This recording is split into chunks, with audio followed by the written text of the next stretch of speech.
इसके अलावा Abu Dhabi पर भी लगातार ईरान मिसाइल और ड्रोन दाग रहा है। धमाके की आवाज भी आ रही है और ऐसा लग रहा है कुछ चीजें गिरी भी हैं वहां पर और उन्हें इंटरसेप्ट भी किया जा रहा है।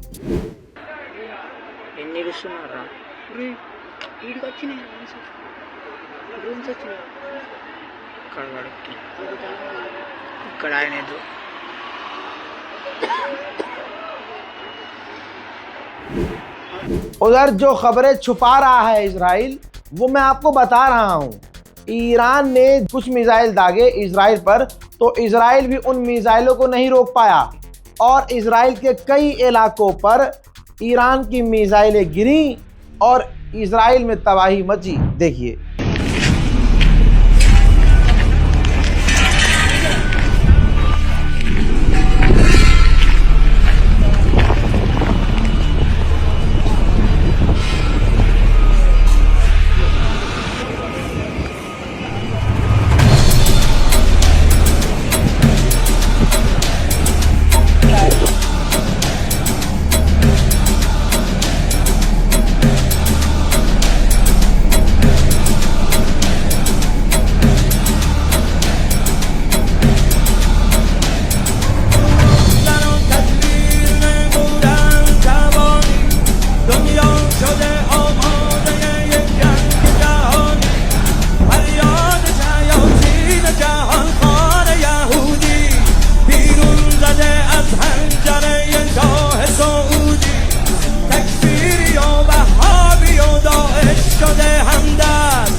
अजरबैजान और ईरान का रिश्ता बहुत खराब हो गया है।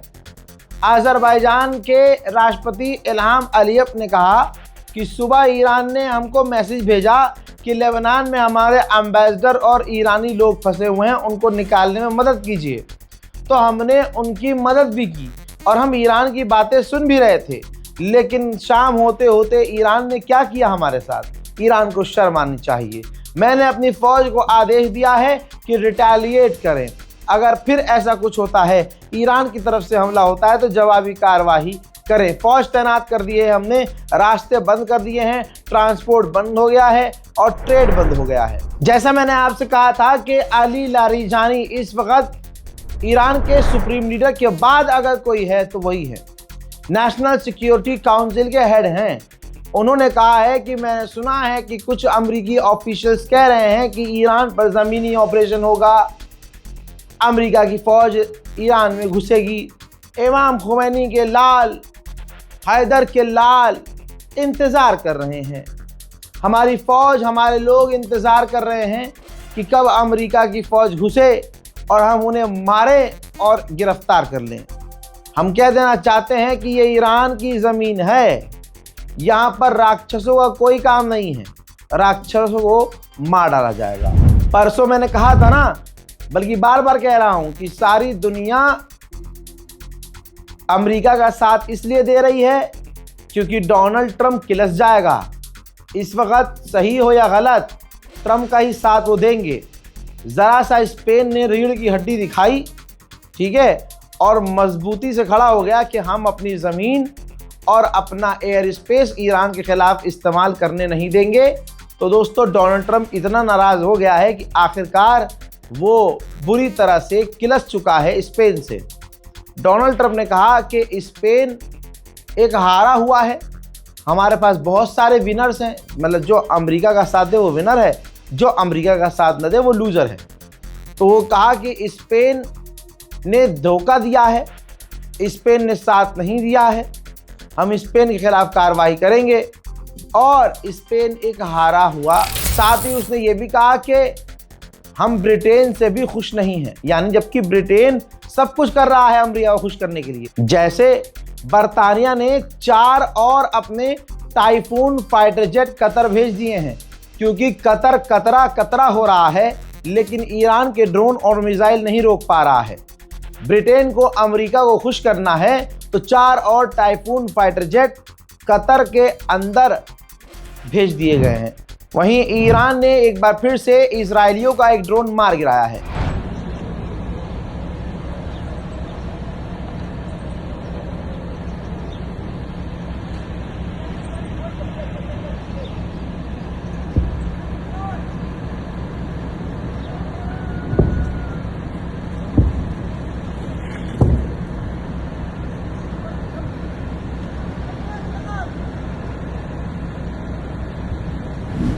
वहीं सेंटोम भी पीछे नहीं है। सेंटोम ने वीडियो जारी किया है जिसके अंदर ईरान के फाइटर जेट, ईरान के जहाज जो हैंगर पर खड़े हुए थे उसको तबाह किया है अमेरिका ने। तो उसका वीडियो जारी किया है जिसमें साफ नज़र आ रहा है कि ईरान का मोटा नुकसान हुआ है। लेकिन यही तो हैदर के लाल का जलवा है कि नुकसान पूरा हो रहा है, ईरान ज़ख्मी पूरा हो रहा है, लेकिन उखड़ती हुई सांसों से भी वो झुकने को राजी नहीं है, बल्कि वो पलटवार कर रहा है। इस जंग में नेटो की भी एंट्री हो ही चुकी है, क्योंकि नेटो का मेंबर तुर्की है। नेटो ने कहा कि ईरान ने मिसाइल तुर्की पर भी दागी थी, जिसे नेटो ने मिलकर रोकी है। वहीं ईरान के अंदर 1230 लोगों की शहादत हो चुकी है और कम 3000 से ज़्यादा लोग घायल। वहीं मेरे दोस्तों, ईरान के अंदर खौफनाक बमबारी हुई है जिसमें ईरान के भारी मात्रा में लोग मारे गए हैं। अब मैं आपको ईरान पर हुए हमलों का मंजर दिखाऊंगा, देखिए।